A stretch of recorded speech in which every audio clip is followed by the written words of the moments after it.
Warning, this show contains adult language, so viewer and listener discretion is advised. Welcome to another edition of Up and In It. I'm your host, Adrian Babashoff, and if you're new here, welcome as well. And if you're wondering what the show is about, it's entirely dedicated to improving quality of life for both people and planet through liberation and independence, moving you from surviving to thriving and living life raw.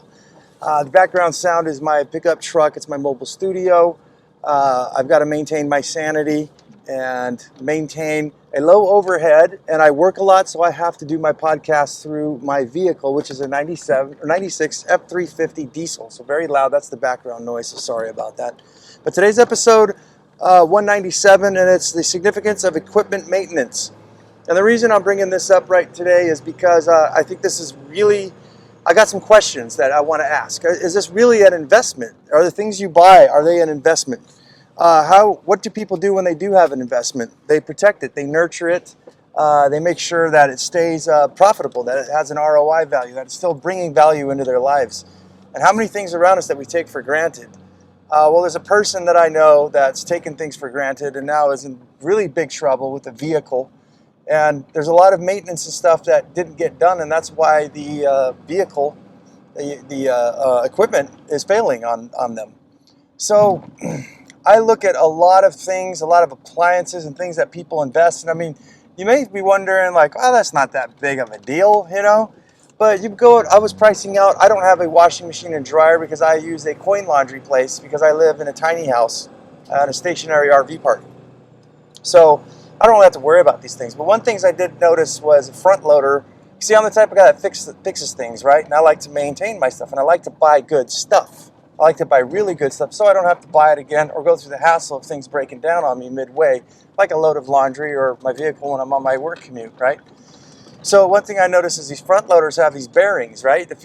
When you know about machinery and you have an understanding like I do, you would see something, a front loader has a cylindrical drum inside of it, and that means it needs to spin. It has bearings, it has maybe a belt, it has all kinds of things that are holding that thing together.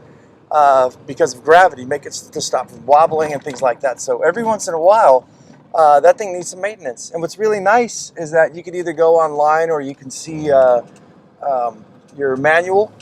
You can get a manual online as well. You can watch YouTube videos and you can figure out, well, what the heck needs to happen, right? I've got a steamer. I'll just give you guys some examples. I got a steamer that I use to sanitize, like to clean my toilets and stuff like that. It shoots out a big jet stream of steam and kills everything, and I believe is better than spraying your stuff with bleach or wiping it with bleach and stuff, because the steam actually penetrates way inside the cracks. Like, it's disgusting, I know, but the hinges on your toilet seat, you know, if someone happened to accidentally get some sort of human fluid, bodily fluids, you know, in there, I don't think that the bleach is really going to go in there and take care of everything, whereas the steam will heat everything up and kind of get in places where you can't really get. But that steamer needs to be emptied and needs to be filled with vinegar to break down all the hard water every once in a while. Otherwise, I have to buy another one. Is it significant? To a degree. I paid about $130 for this thing.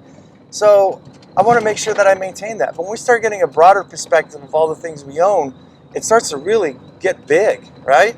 Especially if you're in the construction industry, if you own your own business, and basically any business you're in, if you've got big equipment like tractors and spray rigs and stuff like I've got, saws, and I mean, I've got probably a good $13,000 to $14,000 worth of tools, right? Not to mention the bearings inside my wheels of my trailer, my work trailers. I have a dump trailer and a V-nose enclosed trailer where I haul my tools every single day. What if one of those wheels was to fly off? So I think I painted the picture correctly here for you guys. I think that we need to ask the question whether to buy new or used. Let's start off with that. Whether it's appliances, cars, whatever. You've got to figure out that if you're buying something that's used, there's a good chance that you are getting somebody else's problem. It's very rare. I think it's very nice if you are going to buy used. Not to say that you're always going to buy somebody else's problem, but get the story of what's going on. Get the feel. Are these people moving? You know, I think we're heading towards a spot right now, a time when I think a lot of people are going to go even more out of business. More people are going to have to relocate. So this is a good chance to pick up good used equipment. But you'll need to know, like this maintenance schedule. Just like when you bought a car, you would ask, hopefully, did you get all the scheduled oil maintenances, like changes done, right? Because that's one of the biggest things you could do with a car. So same thing I would say with your whatever you're buying, a front loader or washer. Let's just stick with that one. Did you ever check the bearings? Like, how old is this thing? Oh, it's about 2 years old. Did you ever check the bearings? Just leave it at that. Don't start going in on all the stuff, the belts and all that, and watch their face and see if they're like, oh, well, yeah, or what the hell is that? You know? So you may buy this front loader for, you know, it's worth $1,000. You get it for like $700, $800. And next thing you know, a month later, it's broken down because it wasn't serviced. So to buy new or used, I think it's kind of a gamble. I think that it's that knowing the maintenance schedule and everything of these, and a lot about it. If you're poor, guys, you don't have money. That's what differentiates this decision. If you've got money, you're going to buy brand new, and you're going to buy that because of the warranty. That if something happens to that vehicle, they'll give you a rental car, and you have the peace of mind knowing that, you know, you don't have to really worry about it. Although I've seen new trucks. That's why I own this old 1996 F350 pickup truck. They're known to go forever. I can rebuild this thing for the rest of my life. It's worth some money. It's good shit. I didn't buy cheap stuff. In fact, you guys may think 96. Yeah, I've got guys offering me like $20,000 for it. Yeah, believe it or not. But I've seen guys with the new trucks, and they end up in the shop all the time, some recalls and stuff like that. So just because you're buying new doesn't mean you're not going to inherit some problems. And sometimes these people like to nurse you till the end of the warranty and then dump the whole thing on you. They just keep giving you a crutch over and over again instead of fixing the thing right or replacing it. So it's good to know these maintenance schedules and things like that to a certain degree, especially if you are on the other side of the spectrum where you don't have the money. That way you can check such things as serpentine belts and batteries, car batteries, make sure there's no corrosion on it, and know basically what to look for to put it in a nutshell. I don't got enough time to go into full detail on all the things that you would look for, but let's move forward into is this an investment? As we spoke about, yeah, this is definitely an investment. The amount of money that you purchase things for, especially if you buy good shit, you can have things for decades, and that's if you service them, if you take care of them right. Some things I think are worth, you know, to go and buy a part, you know. Like I've got a juicer, let's just say. I've got a centrifugal, I think it's a Jack LaLanne juicer or a Breville, that's what it is, yeah. And I have no sponsors on this thing. If I end up making any names here, I'm not sponsored by nobody or have any affiliate with anybody. But if you look at the Breville juicer, the cost of a new basket that takes the pulp out and squeezes the juice, you can, for like $50 more, you can buy an entire new Breville. I've had my Breville for over a decade now. And you got to figure out for yourself, is it worth it to spend, you know, let's just say $100 for a part when you can go buy a whole brand new piece of machinery for $140, right? Because as you say, you don't repair the screen, the filter on this thing, and then next thing you know, the motor goes out. So, yeah, all these things are an investment. These are the things that make your life easier, and they sure make your life hell. And like the vehicle, I think is the biggest one. You don't rotate your tires, you don't get all these things done, and then you're broken down on the side of the road. And especially if you're depending on your paycheck, and you just lost a whole day's worth of work because you only afford to have one vehicle. Now it's broken.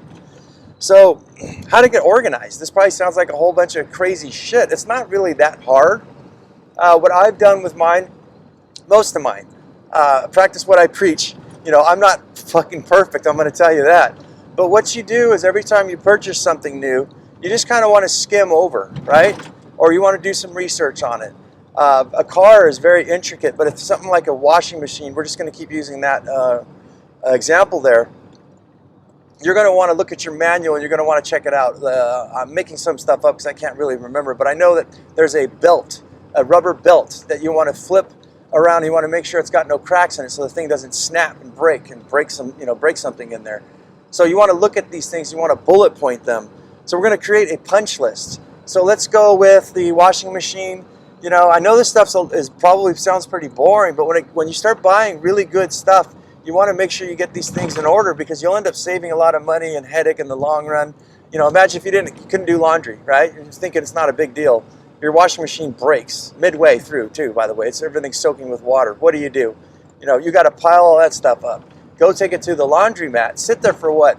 At least an hour, about 45 minutes per cycle. 45 minutes for it to wash, 40 minutes for it to dry, and then you got to drive all the way back home. Hopefully if you leave, go get a snack, someone doesn't steal your clothes, you know.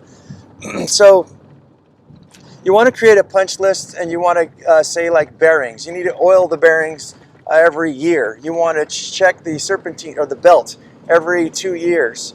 You need to balance out the bearings or the wheels or something. So you find like 5 different things in the washing machine you got to do, and it's every year.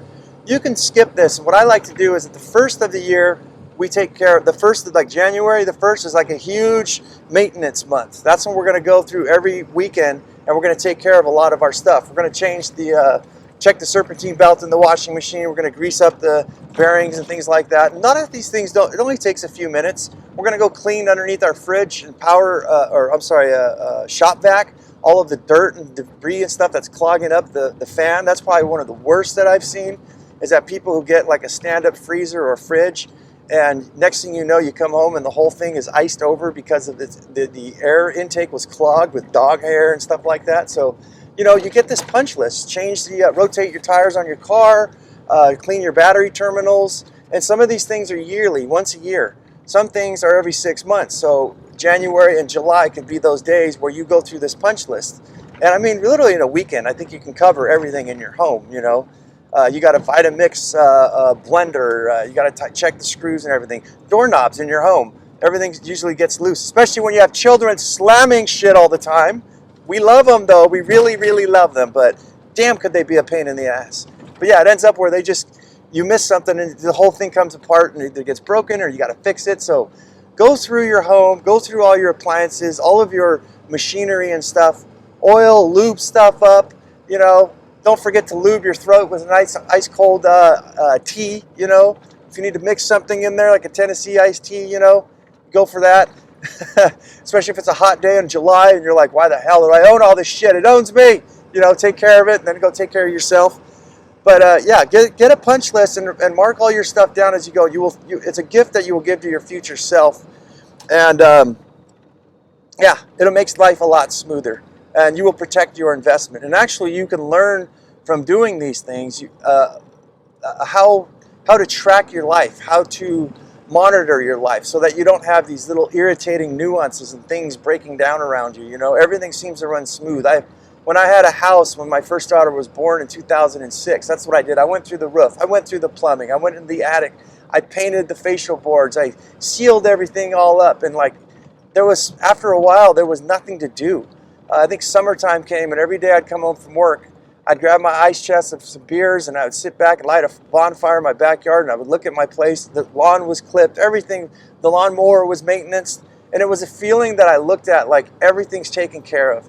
And I carried that mostly into my construction business as well. So there's a lot of things that I don't have to worry about in the background. I mean, in your business, something so simple as a power drill gives out. You got to close up the job, put everything away, go to Home Depot, go buy a new one, and come back over something so stupid, right?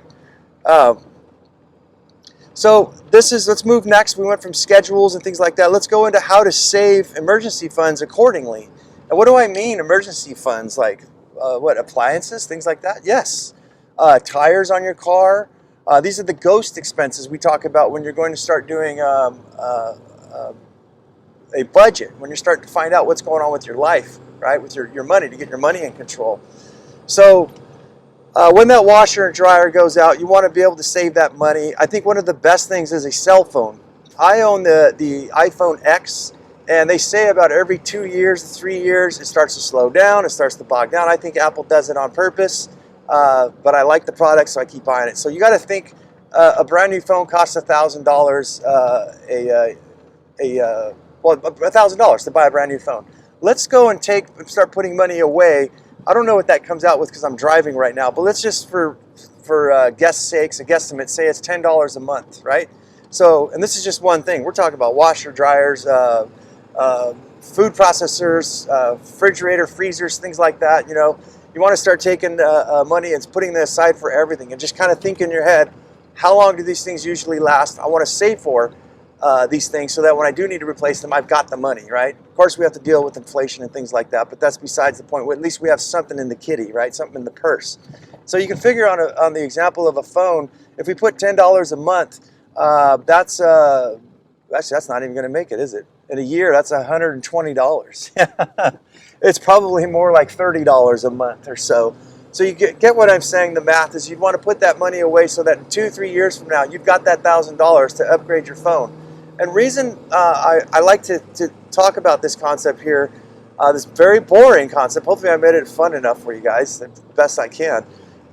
Reason why I go into this is it's April and it's tax season, and a lot of clients that I'm searching, that I'm getting right now, that I'm going to bid on to do repairs on their homes and stuff, don't really have the money, or they're just kind of holding back because of tax season. They don't have the money. Maybe they overextended themselves or something, but this is things that I just find ridiculous. We did a show on how tax season exposes the weakness of people. For me, things go on. If I get a flat tire or all my tires on my truck went out, I wouldn't blink an eye and go, I need to get new tires. I need to get to work. I don't care that's tax season. I prepared my life for this kind of stuff. So that's where I look at, guys. Get yourself emergency funds for a lot of these things that are important. I'm sure you could do without a blender, but there's certain things like a washing machine and dryer, a refrigerator, freezer, things like that I think that you would definitely want to have in your life. You wouldn't want to do without. So that's the show, guys. Hopefully that helps you out. This is probably not the most exciting one. I tried to make it as unboring as possible, but it's very significant. So if you like this sort of thing, you guys, please, I could use your help to subscribe. Give me a thumbs up, middle finger, thumbs down. Let me know how I'm doing. You can reach me at upandinitshow@gmail.com if there's any suggestions or anything you'd like to hear about. Or just tell me if this show really sucks, you know, if I get enough of those. Haven't got any yet, but if we get enough, we'll just close up shop. And, you know, I need to get some traction. I need your guys' help. So if you like it, it's Up and In It. Check it out on TikTok, Instagram, YouTube, Facebook, and anywhere where you can find the podcast. And as I always say, guys, go out there and have yourself a near-life experience. Don't lose your muchness. Carry on the fire. Human up. Live it, love it, own it, and bone it, my friends.